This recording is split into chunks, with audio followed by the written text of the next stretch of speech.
Damos inicio a la audiencia de vinculación a proceso solicitada por la Fiscalía. Tiene el uso de la voz, señor fiscal. Pido permiso para ponerme de pie. Adelante. Su señoría, una vez satisfechos los requisitos y con fundamento en el artículo 19 constitucional en relación al 313 y 316 del Código Nacional de Procedimientos Penales, esta Fiscalía le solicite se dicte auto de vinculación a proceso al imputado Felipe Loredo Ribamontán por su probable participación en la comisión del delito de homicidio calificado con premeditación y traición, tipificado en el artículo 241, párrafo primero, con calificativas previstas en las fracciones primera y cuarta del artículo 245, ambos del Código Penal para el Estado de México.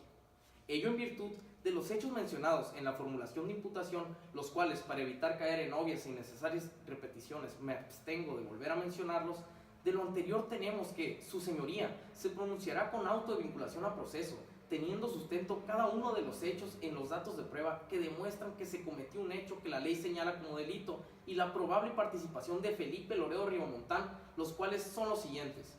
Hay indicios razonables de la existencia del hecho considerado como delito antes mencionado, de lo cual se acreditan de la carpeta de investigación que contiene, en primer lugar, el acta de aviso al Ministerio Público de hechos probablemente delictuosos, en donde el agente Javier Formigal Aragón manifestó que el 13 de enero del año en curso, a las 13:15 horas, al realizar rondines de vigilancia con su escolta Santiago Galicia sobre las cercanías del lugar donde se dieron los hechos, recibieron vía radio cabina el reporte de una persona fallecida, al parecer por un disparo de arma de fuego en el sector Country Club Campestre Villa Suiza de esta ciudad, procediendo a dirigirse al lugar junto con su compañero, y al llegar encontraron el cuerpo sin vida de un hombre de aproximadamente 35 años de edad.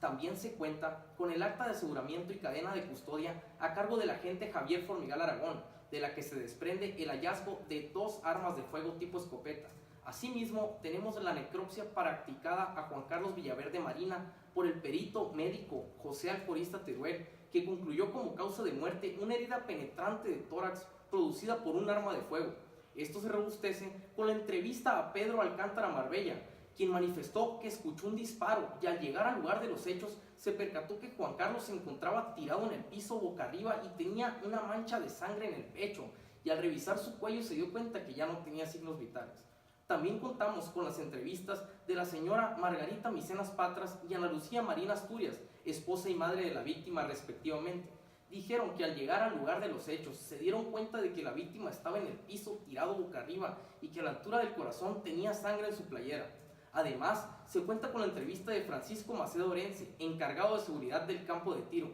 diciendo que al realizar recorridos de vigilancia se encontró a la señora Ana Lucía Marina, diciéndole que le habían disparado a su hijo. Por lo tanto, se demuestra con dichos datos de prueba la muerte de Juan Carlos Villaverde Marina, producida por un arma de fuego por diversa persona. En lo que respecta a la probable participación del imputado Felipe Loredo Ribamontán en los hechos anteriormente narrados, esta se demuestra con los datos de prueba ya expresados, además de los siguientes. En primer lugar, con el señalamiento que se desprende del acta de aviso al Ministerio Público de hechos probablemente delictuosos, a cargo del agente Javier Formigal Aragón, señalando que Pedro Alcántara Marbella, ya que le entregó al imputado, dijo, él lo mató, así como Pedro Alcántara le hizo entrega de un arma de fuego tipo escopeta, diciéndole que el arma es propiedad del imputado, misma que utilizó para privar de la vida a Juan Carlos, versión confirmada por Ana Lucía Asturias y Margarita Micenas Patras, robusteciendo la probable participación del imputado con la entrevista a Pedro Alcántara Marbella del 13 de enero del presente año, indicando que cuando Felipe estaba a solas con Juan Carlos, escuchó un disparo y en ese momento Pedro se acercó corriendo y vio que Juan Carlos estaba tirado en el piso boca arriba con una mancha de sangre en el pecho y a Felipe parado del lado izquierdo del cuerpo de Juan Carlos, llevando consigo una de las armas aseguradas, y en eso dijo, yo estaba seguro de que Felipe había matado a Juan Carlos. Y en una segunda entrevista a Pedro del 16 de enero de este año, entregó una mochila propiedad de Felipe, de lo cual se realizó una pericial a cargo del perito en criminalística Francisco Aldea Tarragona, dictaminando que los guantes en la mochila son relevantes porque al usarlos son un obstáculo para la impresión de huellas en su análisis. Se cuenta con la pericial en balística por el perito Anselmo Olivenza Villarreal, concluyendo que el arma perteneciente al imputado fue disparada, ya que presentaba recientes residuos de pólvora. Se cuenta con la entrevista de Ana Lucía Marín Asturias, en la que hizo entrega de 2 cartas, una del 25 de diciembre del 2016 y decía: el mejor regalo que me puedes dar es que me digas que pronto estaremos juntos. Y la otra carta del 6 de enero del 2017 que se lee: ¿quieres otro regalo? La libertad se acerca, no desesperes. Ambas firmadas por Felipe, demostrando con esto la premeditación en la conducta del imputado, notando que fue viernes 13, día considerado de terror y desgracia. Razón por la cual esta fiscalía sostiene que Felipe Loredo Ribamontán le disparó con su arma a Juan Carlos Villaverde Marina, privándolo de la vida, utilizando unos guantes para impedir la impresión de huellas, haciéndolo premeditadamente y traicionando la confianza tácita que esperaba la víctima de él. Por lo antes expuesto, su señoría, esta fiscalía considera que los datos de prueba aportados resultan idóneos y pertinentes para determinar que se ha cometido un hecho que la ley señala como delito y que probablemente Felipe lo cometió, los cuales se le atribuyen en su calidad de autor material, razón por la cual esta fiscalía reitera su solicitud se le vincule a proceso al imputado Felipe Loredo Ribamontán. Tiene uso de la voz la defensa. Pido permiso para ponerme de pie. Adelante. Su señoría, en respuesta a la solicitud previamente realizada por la Fiscalía durante su intervención, la defensa solicita a este juzgado de control que, con fundamento en el artículo 319 del Código Nacional de Procedimientos Penales, dicte a favor de mi representado auto de no vinculación a proceso, en virtud de que no han sido satisfechos los requisitos que marca este mismo ordenamiento en su numeral 316, fracción tercera, para realizar dicha vinculación, ya que Juan Carlos Villaverde Marina falleció a consecuencia de una herida producida por un arma de fuego, siendo que este hecho no se considera por la ley como delito. Ello en virtud de que el propio Juan Carlos, al voltear su rifle hacia él con el fin de limpiar la boca del cañón del mismo, debido a que en dicho cañón se metió un insecto, fue que se le disparó, provocándose una herida penetrante en el pecho, haciendo evidente que los datos de prueba que obran en la carpeta de investigación no son de ninguna manera suficientes para establecer la existencia de un hecho que la ley considera como delito, en virtud de lo siguiente. Para empezar, la Fiscalía inteligentemente no dijo que Juan Carlos es una persona que frecuentemente usa armas, y debido a la confianza que tiene para manejarlas, se le hizo fácil limpiar el cañón de su rifle para eliminar el insecto que se introdujo al propio cañón, debido a la falta de cautela, por la confianza que éste tenía en la utilización de armas de fuego. Su imprudencia lo llevó a que se le accionara el arma, ocasionando así su propia muerte. Otro elemento importante es que, con tal de cazar el venado que venían persiguiendo, hizo rápida la limpieza, sin tomar las debidas precauciones tanto del gatillo como de la posición del rifle. Es por eso que Juan Carlos obró con ligereza, precipitación y no tuvo la cautela suficiente para prevenir lo ya antes mencionado. En cuanto a los hechos, el fiscal hizo hincapié que Juan Carlos murió a consecuencia de un disparo de arma de fuego, pero en ningún momento hizo mención que el disparo provenía del arma de la oroxiso, ya que a un lado de su cuerpo se encontraba esta, y además un casquillo proveniente del arma de fuego del mismo Juan Carlos. Su señoría, esa información se corroboró con el acta de aviso al Ministerio Público de hechos probablemente delictuosos, en donde señala la posición y el lugar en que se encontraron tanto el arma de Juan Carlos y el casquillo a un lado de su cuerpo, así como la entrevista a mi propio defendido, quien afirmó: él solo se disparó por accidente, al estar limpiando la boca del cañón de su rifle. En cuanto a los datos de prueba, es importante, su señoría, tenga claro que la muerte de Juan Carlos Villaverde Marina, la Fiscalía únicamente pudo corroborar la muerte ocasionada por el disparo de un arma de fuego, pero en ningún momento comprobó que la privación de la vida fue ocasionada por una persona ajena a Juan Carlos. Además, el fiscal hizo referencia a que los guantes de piel aportan evidencia criminalística. Esta deducción es incorrecta, ello en virtud de que los guantes son utilizados para la actividad de la cacería, así como se deduce que Felipe los usa para controlar el frío en las manos, ya que en el mes de enero en el Estado de México hay temperaturas bajas, resultando con ello el por qué a Felipe se le encontró unos guantes de piel dentro de su mochila.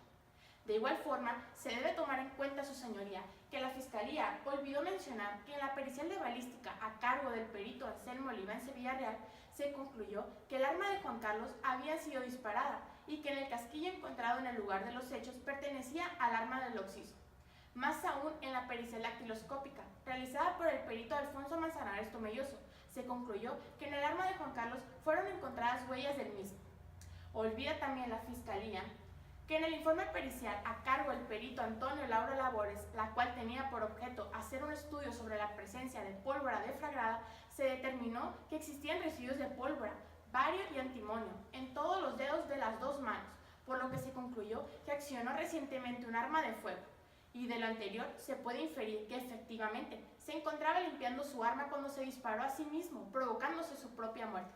Su señoría, conforme al artículo 130 del Código Nacional de Procedimientos Penales, es la Fiscalía quien tiene la carga de la prueba. Sin embargo, de los apartados por mi contraparte, no se desprende que alguien haya visto o presenciado ni defendido disparar en contra de Juan Carlos Villaverde Marín. Por lo anterior y antes expuesto, señoría, reitero mi solicitud. Dicte auto de no vinculación a proceso, toda vez que la Fiscalía no cuenta con los datos de prueba idóneos, pertinentes, suficientes y verificables que desvirtúen la presunción de inocencia de Felipe Loredo Ribamontán, consagrada en el artículo 20 constitucional, apartado B, fracción tercera. Señor juez, es cuanto. Pregunto a la Fiscalía si tiene algo más. Sí, su señoría. Solicitamos ahora debatir para la imposición de medidas cautelares. Adelante. Su señoría, una vez que se ha vinculado a proceso a Felipe Loredo Ribamontán y con fundamento en el artículo 19 constitucional, segundo párrafo, en relación con los artículos 157 y 158 del Código Nacional de Procedimientos Penales, esta Fiscalía solicita la imposición de medidas cautelares. Esto por haberse cumplido la hipótesis del artículo 154, fracción segunda del mismo Código en mención. Esta Fiscalía solicita la imposición de la medida cautelar expresa en la fracción 14ª del artículo 155 del Código Nacional de Procedimientos Penales, consistente en prisión preventiva. Esto, señor juez, tiene argumento primeramente en el hecho de que el ahora procesado Felipe Loredo Ribamontán cometió un delito grave previsto por el artículo 19 constitucional y el artículo 167 del Código Nacional de Procedimientos Penales, ello en virtud de la existencia del hecho que la ley considera como delito de homicidio doloso. No obstante, a la oficiosidad constitucional y legal de la medida, esta Fiscalía encuentra suficientes argumentaciones con respecto a la aplicación de la prisión preventiva. Ello por así constar en la carpeta de investigación, en donde se expresa que existe un inminente riesgo de que el señor Felipe Loredo se sustraiga de la acción de la justicia, apoyándonos en el informe de evaluación de riesgo realizada por Fernando del Barquillo Alcalá, director de la Unidad de Medidas Cautelares del Estado de México, en el cual el imputado Felipe Loredo resultó con un nivel de riesgo medio, siendo que la evaluación de riesgo arroja información de que existe la posibilidad de que el imputado se sustraiga del lugar del juicio, obstaculice la investigación y también se ponga en riesgo la seguridad de los testigos. Además, es necesario la prisión preventiva, ya que las otras medidas cautelares que pudieran imponerse no son suficientes para garantizar la presencia del imputado en el lugar del juicio, ni tampoco garantizar la seguridad de los testigos, por lo que se advierte que es necesaria la medida en cuestión, siendo que para empezar nos apoyamos en el punto número 9 de la evaluación de riesgo con respecto al delito, el cual fue catalogado como grave, así como el daño causado a la víctima también es grave. Además, el imputado carece de arraigo del lugar que actualmente reside y con esto se robustece lo señalado en dicho informe en el punto número 2 de la evaluación de riesgo, concluyéndose que el imputado no tiene dependientes económicos, lo cual significa que no tiene obligaciones, porque no ha contraído matrimonio ni procreado hijos, conduciéndonos que el imputado no está vinculado al lugar donde reside actualmente, y eso hace propicio de vivir en otro lugar y trasladarse al extranjero. Esto se corrobora con la verificación obtenida en las actas del Registro Civil del Estado de México, concluyendo que esos aspectos aumentan el riesgo por parte del imputado se sustraiga de la acción de la justicia. Por otra parte, se infiere que el imputado cuenta con recursos económicos, al contar con título universitario, un puesto de gerente, el cual le proporciona un ingreso estable y seguro. Además, tiene como pasatiempo la cacería, considerada esta como bastante costosa y poco accesible a cualquier persona, implicando la compra de armas, el mantenimiento de estas. Esto fue verificado con la membresía del club y mediante las copias que se obtuvieron del título universitario y la cédula profesional del imputado, así como por la entrevista del gerente general donde trabaja el imputado, siendo todo esto que no le resultaría difícil el trasladarse a otro lugar, ya sea dentro o fuera del país, aunado a la personalidad del imputado en poner en riesgo a los testigos, como así nos lo señalan las entrevistas realizadas al señor Pedro Alcántara Marbella y la señora Ana Lucía Marín Asturias, refiriéndose de que el imputado es una persona arrebatada, imprudente, violenta y peleonera. Es pertinente mencionar que el artículo 153 del Código Nacional de Procedimientos Penales, las medidas cautelares tienen sus fines específicos, los cuales son asegurar la presencia del imputado a lo largo de todo este procedimiento, garantizar la seguridad de los testigos y evitar la obstaculización del procedimiento,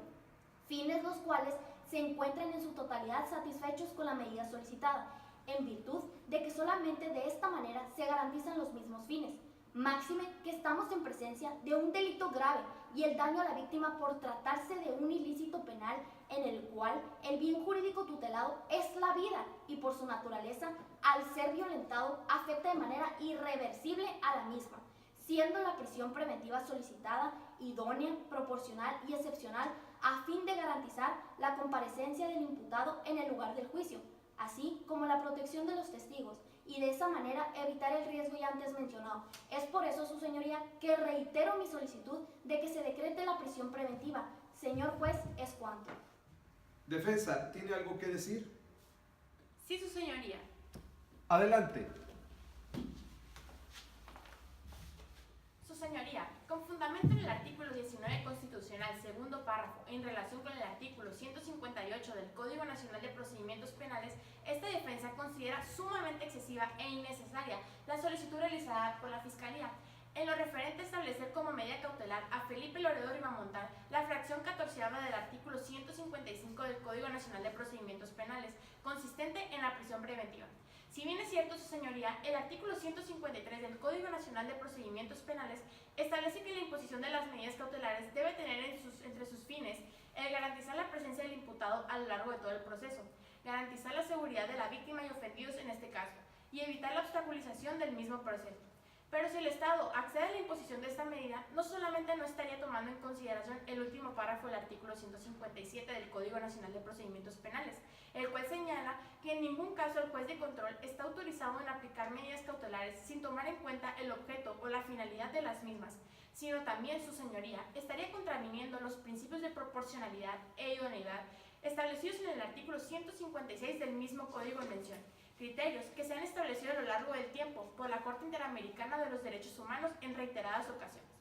Es por eso que esta defensa no comparte el criterio que sostiene la Fiscalía ni su solicitud de la imposición de la medida cautelar, la cual consiste en la prisión preventiva, por considerarse excesiva, no idónea ni proporcional, requisito que exige el artículo 156 del Código Nacional de Procedimientos Penales. Asimismo, se equivoca la Fiscalía al señalar que ninguna de las otras medidas cautelares previstas en el Código Nacional de Procedimientos Penales son adecuadas para serle impuesta a mi defendido, ello en virtud, su señoría, que deberá tomar en cuenta, en primer lugar, del informe de evaluación de riesgo por parte del director de la Unidad de Medidas Cautelares del Estado de México, donde resultó mi defendido con un nivel de riesgo medio. Esto trae consigo la posibilidad de imponer distintas medidas cautelares frente a la prisión preventiva, ya que con otras medidas cautelares, como lo es la colocación de localizadores electrónicos, así como de la presentación periódica ante el juzgado, siendo suficiente para asegurar la presencia del imputado en el lugar del juicio, así como garantizar la seguridad de los testigos, ya que la naturaleza del hecho del delito vinculado no es indicativo de la existencia de un riesgo, sino que el riesgo se minimiza con los localizadores electrónicos y presencia periódica, donde se puede localizar de forma inmediata a mi defendido. Asimismo, mi defendido sí tiene arraigo en el lugar donde se llevará a cabo el proceso, tal y como se demuestra en el informe de evaluación de riesgo ya mencionado, de la cual se señala en su punto 4 que es gerente de una empresa desde hace 7 años, de lo cual se deduce que tiene una obligación contractual de la que depende económicamente, verificando este dato con la entrevista de Francisco Extrema Navarra, quien es gerente general de la empresa donde labora mi defendido. Así como la Fiscalía erróneamente dijo que hay un peligro para los testigos Pedro Alcántara Marbella y la señora Ana Lucía Marina Asturias, circunstancia de improcedencia, porque estas personas conocen en lo personal a mi defendido, por la convivencia frecuente al pertenecer a un club social, y no podría hacerles un daño. En tales condiciones, si los fines específicos de las medidas cautelares son asegurar la presencia del imputado a lo largo de este procedimiento, garantizar la seguridad de los testigos y evitar la obstaculización del proceso, los cuales se aseguran con las medidas cautelares de la presencia periódica ante la autoridad y la colocación de localizadores electrónicos, aunado que en el punto 5 de la evaluación antes mencionada señala que mi defendido fue descrito como metódico, disciplinado, responsable y puntual, por lo que se nos hace ilógico que una persona evaluada, descrita con esas características de comportamiento, represente un peligro para la seguridad de los testigos, ni tampoco existe peligro de que el imputado no comparezca a juicio, como así se sustenta con el punto número 7 respectivo al comportamiento durante la detención. Se determinó que no existe intento de fuga, tampoco hubo resistencia. Esta información se verificó con la entrevista al agente Javier Formigal Aragón, quien estuvo a cargo de la detención de mi defendido Felipe Loredo. Así también, en el punto 10 de la evaluación de riesgo, se observó que el imputado se mostró colaborador y no evidenció nerviosismo. Podemos deducir que no representa riesgo a la seguridad de los testigos. Es oportuno mencionar que en el punto número 8 del informe de evaluación de riesgo, de acuerdo a las bases de datos consultadas en Plataforma México, mi defendido no cuenta con antecedentes penales. No representa riesgo de sustraerse de la acción de la justicia.